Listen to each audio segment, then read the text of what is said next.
Bonjour, nous recevons aujourd'hui Mireille Gancel dans notre audio à la demande A comme Babel, consacré à la traduction et aux grandes figures de traducteurs et de traductrices qui ont été, pour l'instant en tout cas, parmi nos intervenants, des lauréats et lauréates du prix Étienne Dollet de traduction de Sorbonne Université. C'est ce qui est le cas de Mireille Gancel, ici présente, qui a reçu le prix en 2018, non seulement pour ses traductions de l'allemand, du vietnamien. Vous nous parlerez, Mireille, d'autres langues, si vous avez traduit d'autres langues, et dans quelles circonstances. Je pense en particulier au bulgare, mais cela, vous nous en direz plus tout à l'heure, je pense.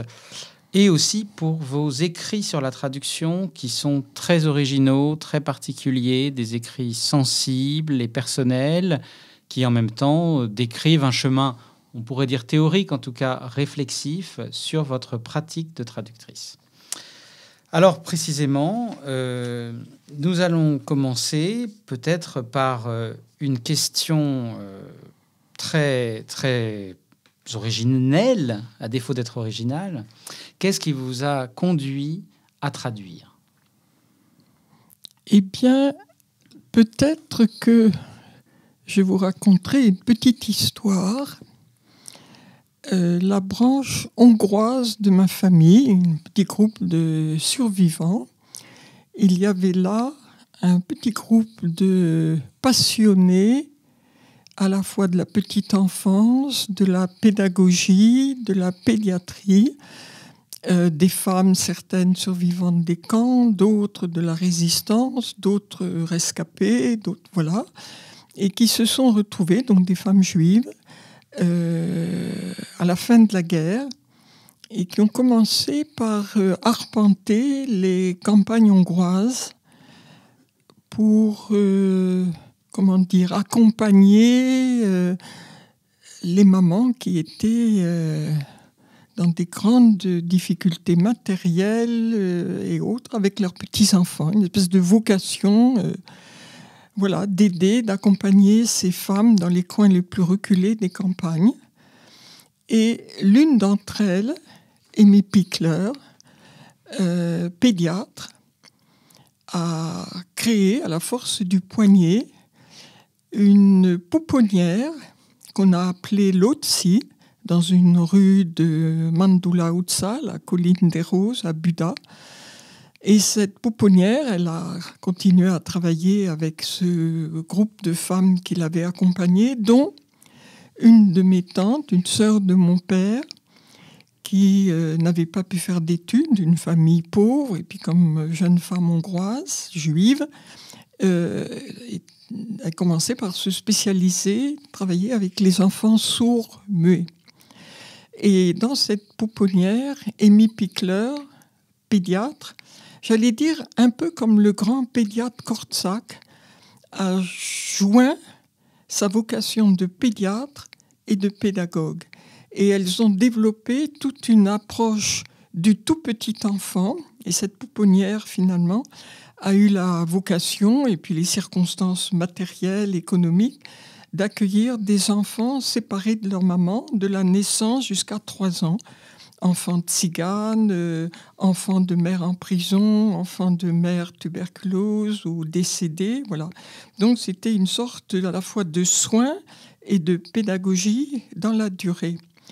Et moi, j'ai fréquenté cette pouponnière chaque fois que j'allais voir ma famille. Et j'ai commencé très tôt et c'était passionnant. C'était une de mes passions. Et si je vous raconte cette histoire, c'est parce que parmi les enseignements que j'en ai tirés, et il y en a eu beaucoup, aussi bien sur le développement conjoint du psychisme et du mental de l'enfant avec le développement de sa liberté de mouvement, et cela dès la naissance, tout petit, que, étant donné que c'était des enfants qui n'avaient pas de mère, donc on peut dire peut-être pas de langue maternelle, la soignante ou la pédiatre, mais c'était la soignante qui s'occupait de chacun des enfants et on essayait que ça soit vraiment dans la durée et qui ne change pas chaque jour, voilà, pas dire de nourrice, mais... Et donc, cette soignante de l'enfant avait à charge aussi de communiquer avec ses petits-enfants. Et au fond, c'est ça qui m'a passionnée, non pas de leur transmettre une langue maternelle, mais ce qui me fascinait, c'était les moments où, comme j'étais petite et puis ensuite jeune, et j'intervenais pas professionnellement, donc j'étais là avec une blouse et j'observais, et voilà, c'était ma passion. Et comment elles dialoguaient avec le petit, mais en écoutant, en lui laissant produire ce que j'appellerais sa langue natale. Et c'est un mot qui ne m'a pas quitté, enfin, ou que j'ai retrouvé plus tard en repensant à ces expériences fondatrices pour moi. On ne peut pas dire que cet enfant avait une langue maternelle, mais les éducatrices qui étaient avec lui, et je me souviens de ces séances où l'éducatrice écoutait les sons de l'enfant et répondait aux sons de l'enfant. Et pour moi, c'était formidable. En fait, puisque tu me posais la question, j'allais dire c'était le métier que je rêvais de faire. Et puis bon, on ne réalise pas toujours ses rêves, ou on les réalise différemment. Et peut-être qu'en faisant la traduction, j'ai répondu à cette passion d'être à l'écoute de la langue de l'autre. Et pour moi, traduire, c'est pas imposer mon écoute de l'autre, mais c'est écouter les bruits de l'autre, les bruits de sa sensibilité, les bruits de sa langue, et a fortiori, quand c'est une langue qui est brimée ou interdite ou menacée, ça a été des circonstances dans lesquelles j'ai été mêlée. Alors je ne sais pas si j'ai répondu à votre question, mais je crois que pour moi, c'était quelque chose de très fructueux.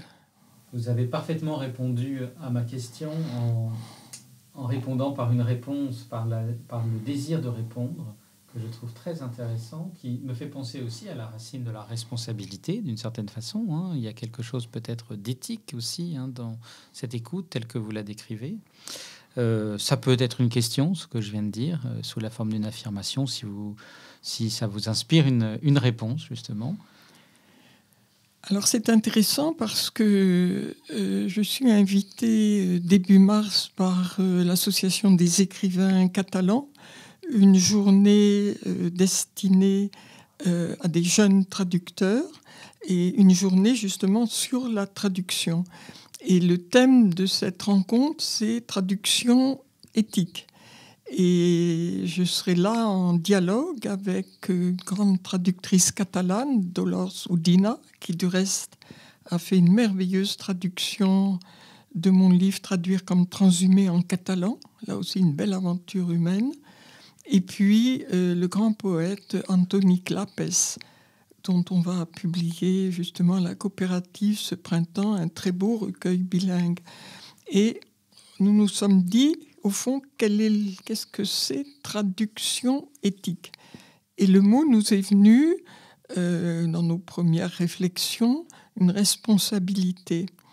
Moi, je dirais, oui, une responsabilité, et puis ce qui est, comment dire, quand même dans un contexte culturel dans lequel on vit, et être à l'écoute de l'autre, pour moi, ça suppose une forme de,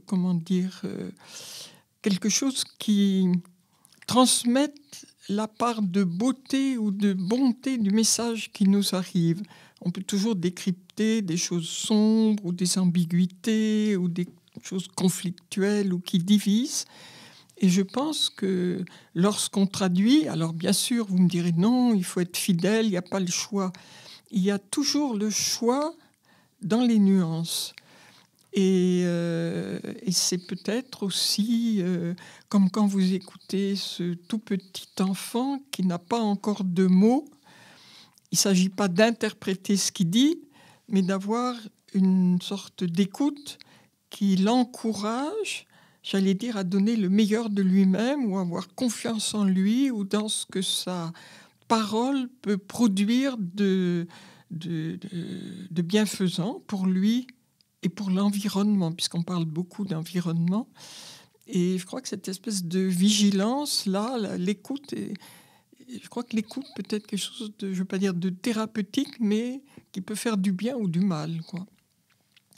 Et puis la responsabilité, c'est vrai, peut-être, oui, c'est un très très grand mot. Et en tout cas, responsabilité, ça veut dire qu'on répond de quelque chose. Donc ça veut dire qu'on a déjà entendu quelque chose. Si on répond, on est déjà en situation de dialogue, quoi. Répondre d'eux et répondre d'eux, répondre à et répondre d'eux, oui, oui, oui.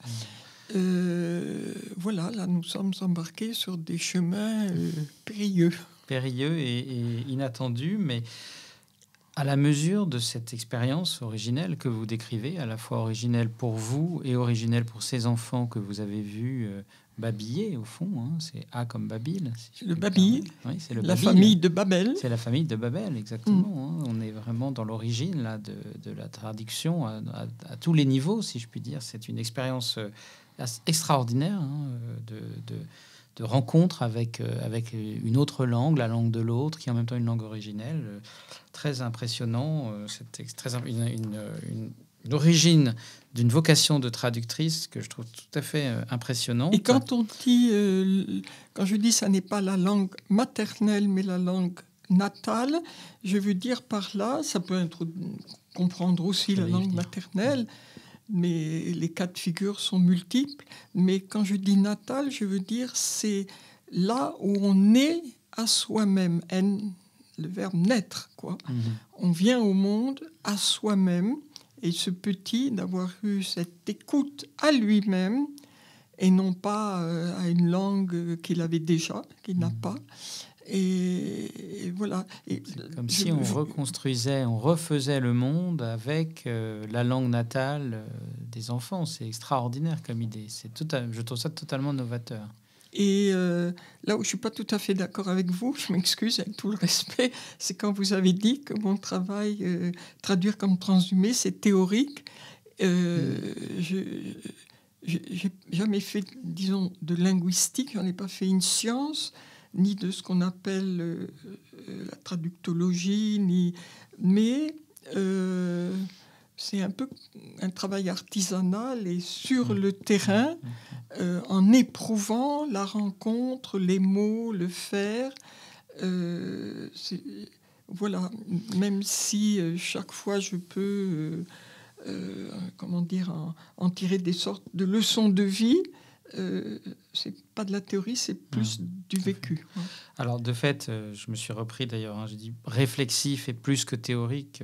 J'ai fait une épanorthose, c'est-à-dire l'un des mots préférés de l'un des intervenants de notre audio à la demande, Marc Delaunay, qui aime dire que la traduction est prosopopée et épanorthose, c'est-à-dire elle est mise en scène, reprise d'une parole hein, par quelqu'un d'autre, la prosopopée des lois chez Platon, mise en scène d'une autre parole par des personnifications notamment, et épanorthose, c'est-à-dire autocorrection. Je ne dis pas ceci, mais je dis cela. Bref, petite parenthèse, mais avant de justement vous poser la question qui me vient naturellement en vous écoutant parler de ces enfants de Hongrie, qui est la question, vous avez parlé de langue natale, de la langue maternelle et de la langue paternelle. De cette langue paternelle qu'est pour vous le hongrois.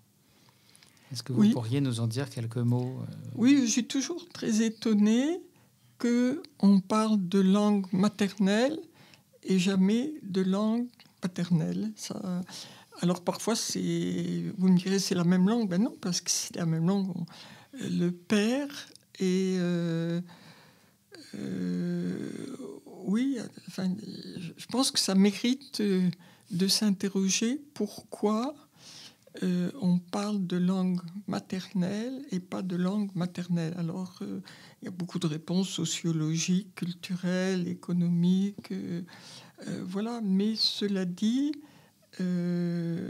par exemple, dans mon cas personnel, ma mère est de langue française, mon père est arrivé de Hongrie. Ma mère est originaire d'un tout petit village, elle a grandi dans un tout petit village des Préalpes françaises. On parlait un dialecte mêlé d'italien. Mais mon père est arrivé de Hongrie, chassé par l'antisémitisme et fuyant le régime fasciste de Horthy. Et il est ouvrier.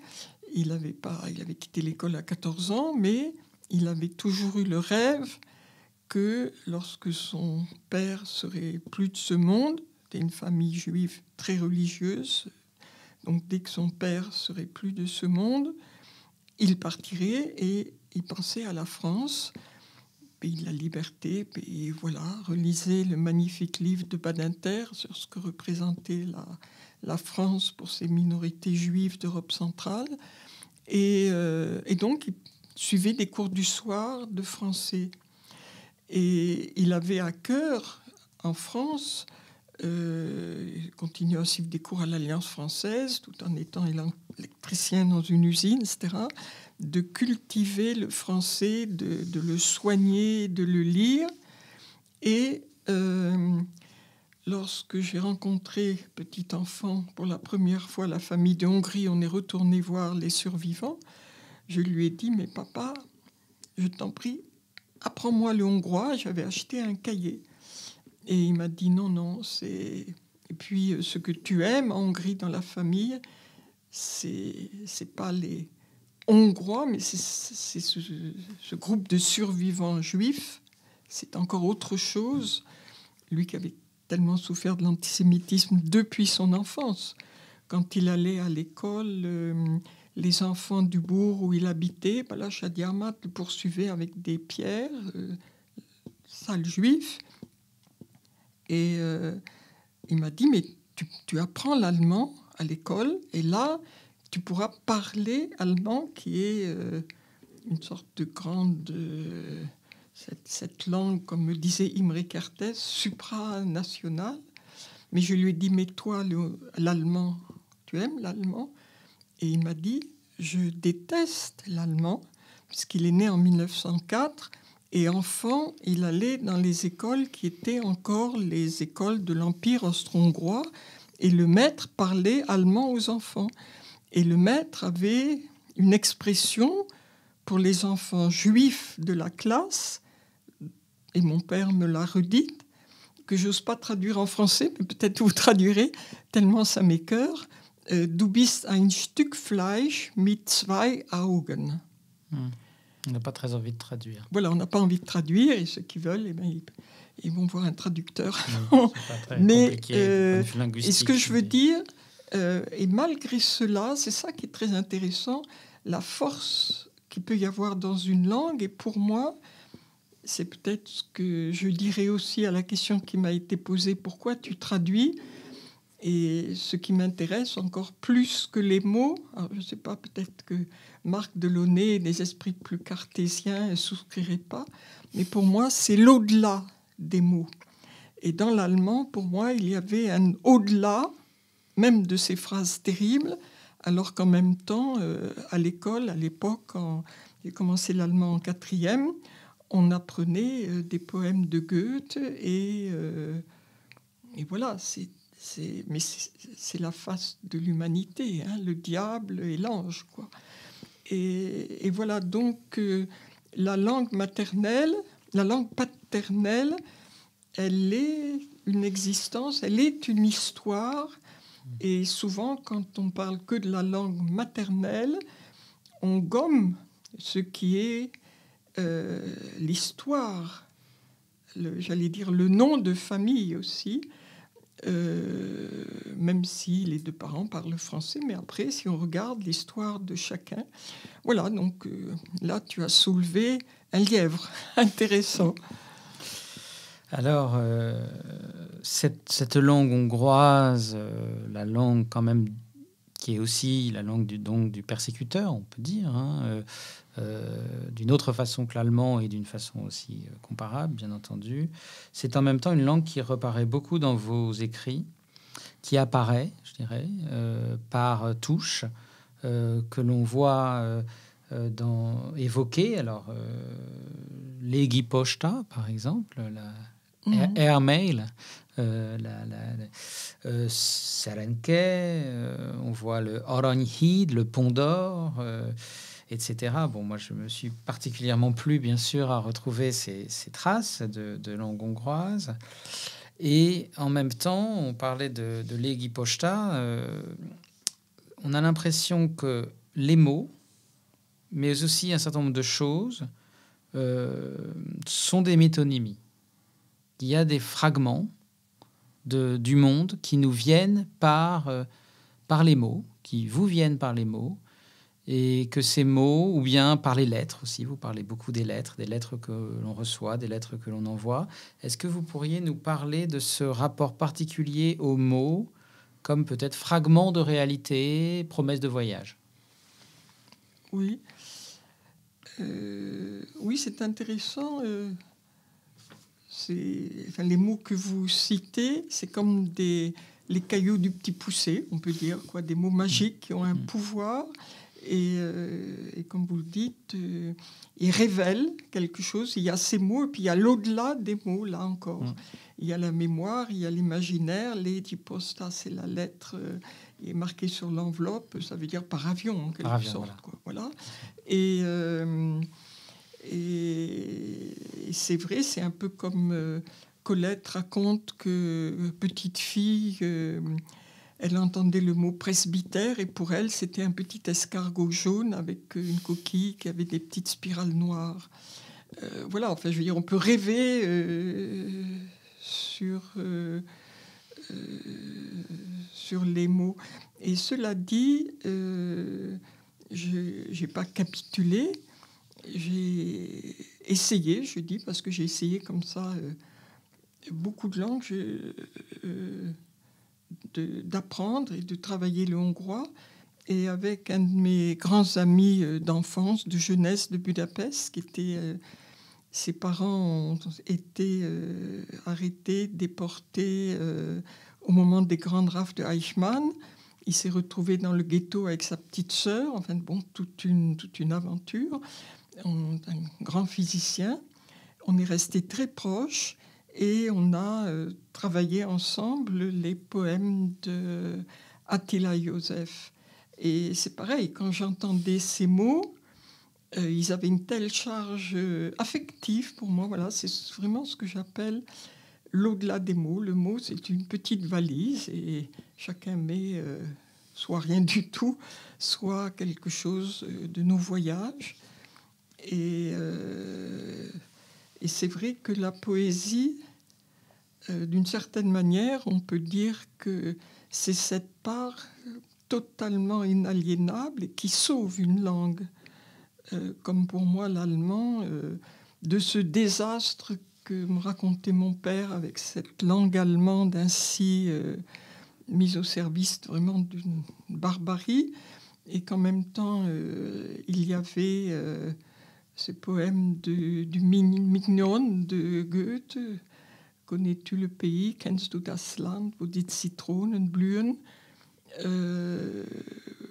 Voilà, c'est cette part, j'allais dire, qui sauve de la barbarie et qui résiste à toute barbarie. Et là, je suis en train de travailler sur des poètes, les grands maîtres soufis du XIIIe siècle, en même temps que les textes aussi de Saint Jean de la Croix écrits en prison. On dirait que c'est des temps de ténèbres que sortent des cristaux que même les siècles suivants et toutes les horreurs n'auront pas pu détruire. Et même ceux qui ont essayé de les interdire, de les brûler. Donc, voilà, il y a quelque chose qui se passe.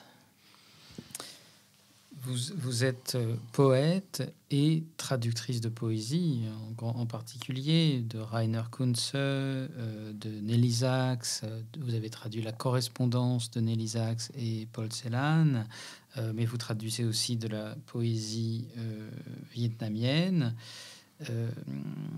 Est-ce que dans votre œuvre de traductrice de poésie, vous vous êtes intéressé aux langues, aux mots, de quelle façon charnelle, je voudrais dire.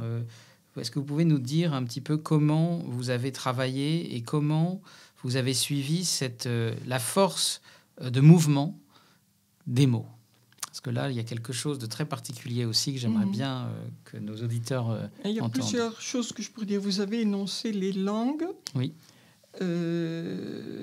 L'allemand, tant bien que mal, je l'ai beaucoup étudié. J'ai même fait des études germanistiques à un moment à la Sorbonne et une volonté d'essayer de comprendre et puis de retrouver les forces qui, dans cette culture, ont lutté contre cette barbarie. Enfin voilà, ça c'était un itinéraire.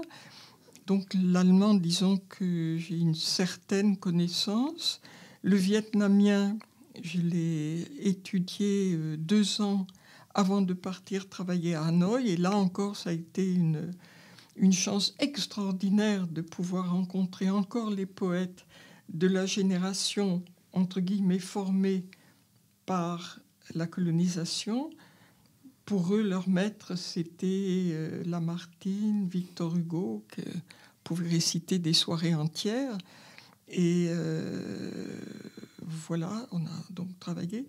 J'ai travaillé, lorsque je travaillais avec Yehudi Menuhin dans sa fondation pour la défense des minorités menacées, lorsqu'il est mort, je me suis dit, on ne peut pas le laisser partir comme ça. Donc, j'ai composé avec une merveilleuse éditrice, Suzanne Buquette, un petit livre, Violon de la paix, donc de l'anglais. Et puis, j'ai rencontré dans une conférence pour la paix au Vietnam, à Stockholm, c'était avant mon voyage, une des grandes figures de la poésie des Balkans, Blaga Dimitrova. Et on a eu ce sentiment étonnant, je l'ai vue, elle m'a vue, et j'avais l'impression que je me voyais dans un miroir. Il y avait quelque chose, une espèce d'affinité, de profondeur, et sensiblement plus âgée que moi.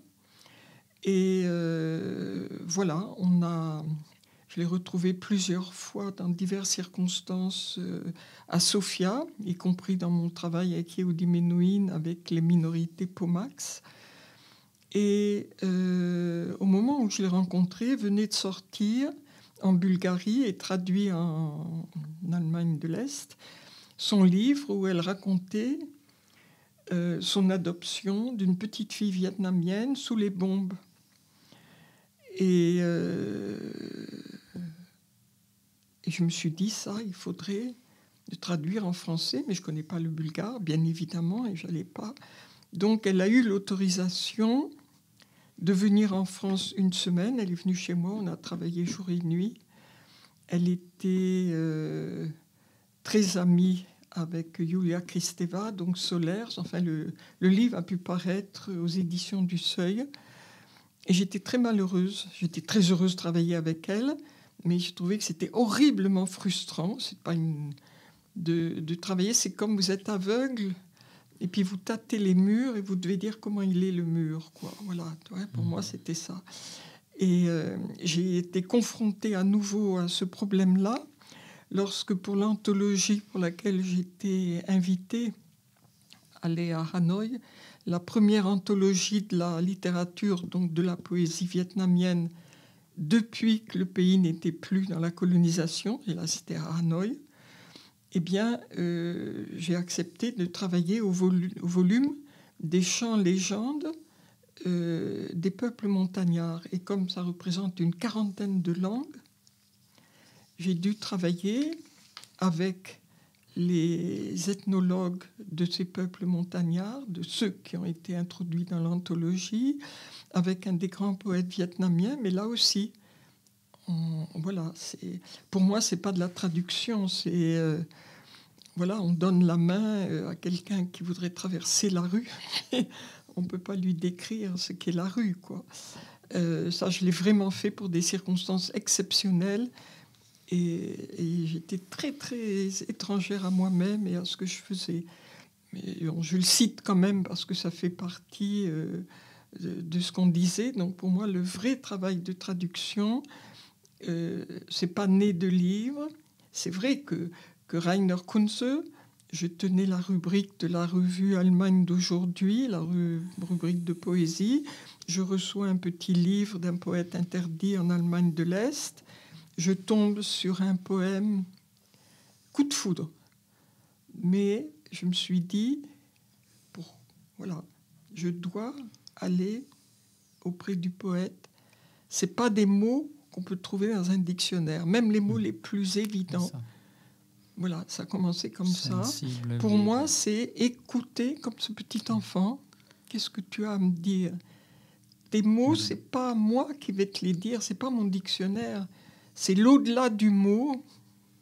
Je vais le saisir et puis à partir de là, je vais essayer de balbutier avec toi. Je ne sais pas comment dire. Voilà. Oui, c'était le mot sensible, justement.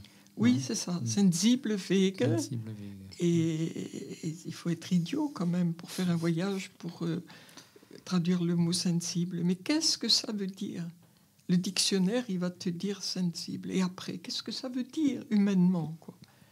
Et sinon, tu t'appropries le mot.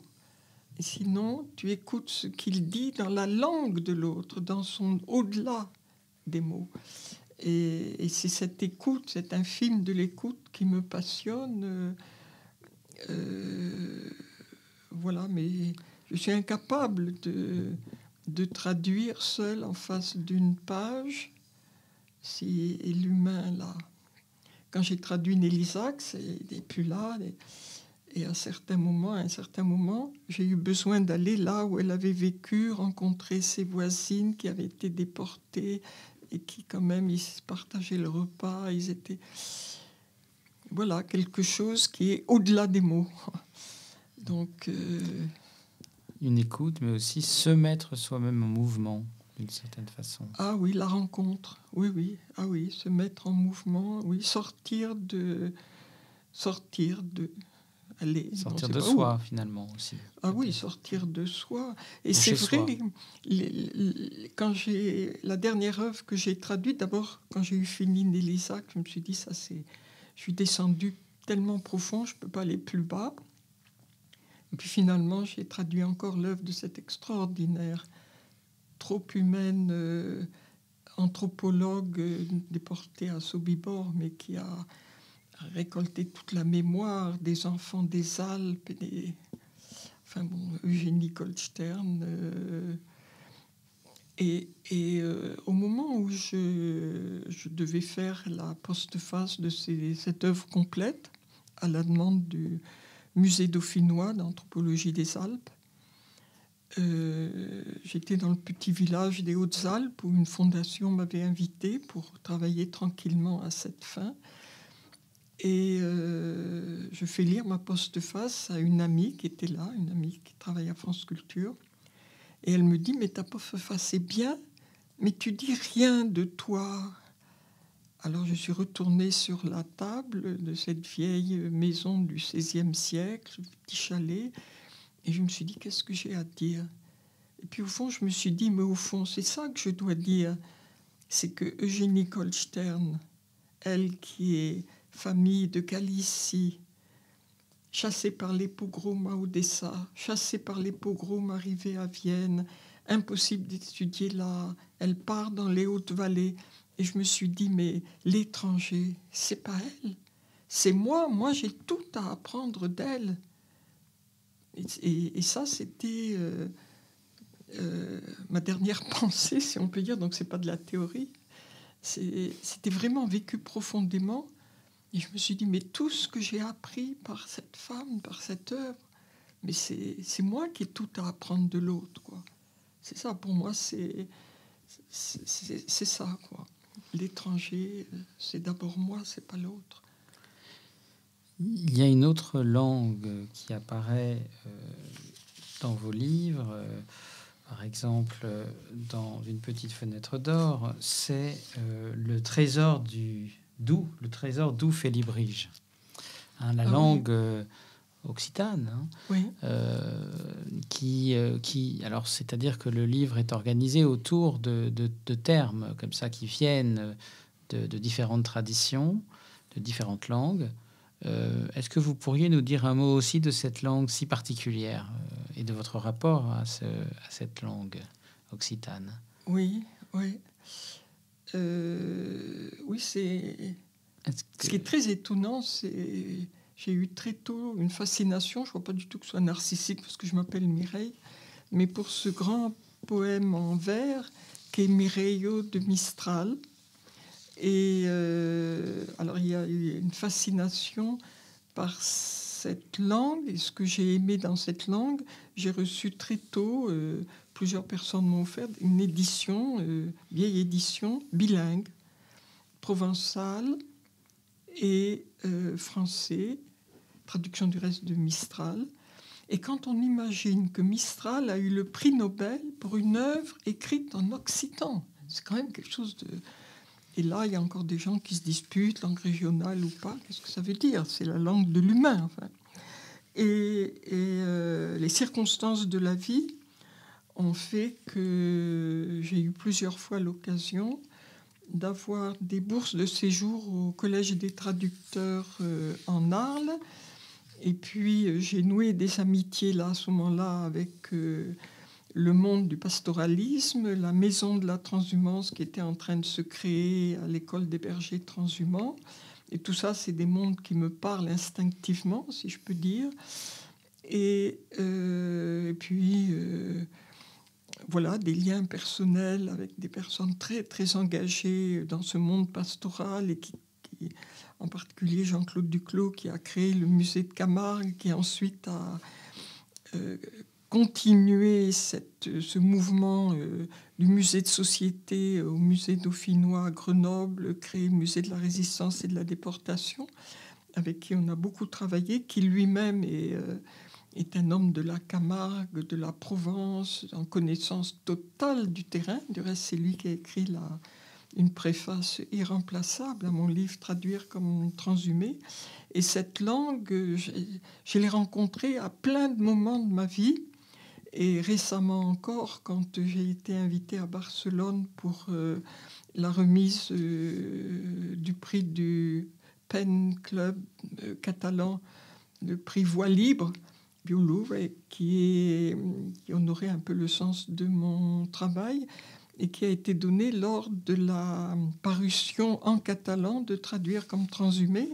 Et cette langue catalane, elle est de la même famille que cette langue de l'Occitanie et de la Provence.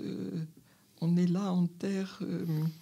à la fois, c'est des langues qui sont pétries de la terre, de la nature, très très proches. Les mots sont à la source de la vie, quoi. C'est assez fascinant. Et oui. Et vous venez de prononcer le mot de nature. Et la nature joue un rôle très important dans votre travail poétique et de traductrice. Est-ce que vous pourriez nous en parler? Je pense aux arbres en particulier, mais pas seulement. Oui. Ben, c'est-à-dire, en fait, la nature, moi je dirais, ça me gêne un peu parce que c'est un concept de l'Occident, enfin, de l'Occident, pas de l'Occident. On ne sépare pas, enfin, l'humain, la culture, la nature... voilà, c'est le cosmos, on en fait partie, poussière d'étoiles, quoi. Mais un moment très fort pour moi, ça a été à nouveau comme un appel, quand j'ai lu dans Le Monde, il y a quelques années, que le grand fleuve de la Nouvelle-Zélande, le grand fleuve des Maoris, quand je dis grand, c'est qu'il est long et puis en même temps, il est mémoriel, enfin, il est fondateur, le Wanganui, avait été, entre guillemets, après plus de 100 ans de combat des Maoris pour qu'il survive et le protéger, avait été déclaré personne humaine avec des droits et des devoirs. Et là encore, je me suis dit, mais qu'est-ce que ça veut dire, ces concepts occidentaux, droit de l'homme pour un fleuve, qu'est-ce que ça veut dire pour une autre culture? Et donc, je suis allée rencontrer les Maoris, je suis allée au bord du fleuve.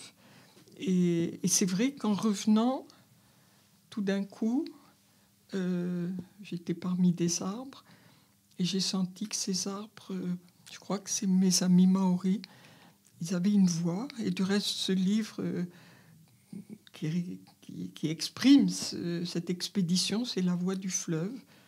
Ce fleuve a quelque chose à nous dire. On a encore du temps ? On a encore un peu de temps. J'aimerais vous poser une question. Vous avez parlé de la traduction au-delà des mots. Et j'aimerais vous demander si vous pouviez nous donner un exemple d'une traduction poétique ou d'un souvenir de traduction de poème qui nous ferait saisir, en dehors des voix sensibles, des sensibles Wege, des routes sensibles, de Rainer Kunze, comment vous traduisez et comment précisément vous mettez en mots cette écoute. Alors je donne un exemple. Il est facile à comprendre, puis c'est un mot que tout le monde comprend, donc les gens vont dire elle ne doit pas être très douée pour faire un voyage. C'est le mot sensible Wege. Voilà, j'ai lu ce mot, c'était en 1969, après l'écrasement du printemps de Prague, un poème qui s'appelle comme ça, et qui dit sensible, si on prend le mot sensible, voilà, sensible sont les sources, aucun arbre ne doit être arraché, les sources pourraient tarir, aucune racine extirpée. Et le poème ensuite continue, combien d'arbres sont arrachés, combien de racines extirpées. Et puis le poète dit en nous. Le poète interdit à ce moment-là. Lui-même, grand traducteur des poètes tchèques, interdit après l'écrasement du printemps de Prague. Et donc, je suis allée là-bas et je me suis dit, je l'ai écouté. Et je me suis dit, qu'est-ce que c'est que ce mot sensible? Qu'est-ce que ça veut dire chemin sensible? Et quand j'ai vu Rainer Kunze, sa femme tchèque, après l'écrasement du printemps de Prague, interdit, mis à l'écart, après on a retrouvé dans les dossiers de la Stasi tous les voisins qui maillaient comme un filet tout autour de lui pour le surveiller. Qu'est-ce que ça veut dire? Et ils attendaient toujours des nouvelles de Jan Skatzel, de Hollande, de Kundera, qu'est-ce qu'ils deviennent. Et je me suis dit, ça c'est les chemins fragiles, c'est fragile, donc il traduit fragile. Et puis, 30 ans après, c'est pourquoi une traduction, elle n'est jamais finie, elle vit, c'est comme une... sa vie, c'est comme de la terre, elle vit. Et 30 ans après, j'étais auprès de Rainer Kunze, Elisabeth Kunze, au bord du Danube, où ils avaient pu échapper. Et là, il revenait de Namibie, Rainer Kunze, où il était allé, un endroit où on s'occupait d'enfants là-bas, et il avait besoin de prendre un peu de recul. Il avait fait des photos, et il me montrait des photos des enfants qui étaient pieds nus, et il y avait des pierres coupantes. Et il me dit, tu vois, notre monde devient tellement insensible à la souffrance de l'autre. Et il m'a dit, être insensible à la souffrance, c'est peut-être déjà ça le début de la barbarie. Et je me suis dit, en partant, je me suis dit, mais maintenant ce mot, ça veut dire chemin sensible. Voilà, donc voilà, les dictionnaires, il avait raison finalement. Très belle dialectique, si on peut dire, très beau parcours à travers le vrai faux ami de la langue étrangère, qui est comme une parabole de la traduction, c'est-à-dire de la langue étrangère qui est elle-même déjà familière et qui le devient, et nous rend notre propre langue étrangère, des allers-retours incessants que vous nous décrivez de façon très sensible, justement, dans cette conversation, mais aussi dans vos livres, Traduire comme transhumé, Une petite fenêtre d'or, Maison d'âme, et tant d'autres titres, bien sûr, ainsi que dans vos traductions. Merci beaucoup, Mireille Gancel. Merci à vous. Je vous remercie beaucoup. Et pour le podcast A comme Babel, à la prochaine fois.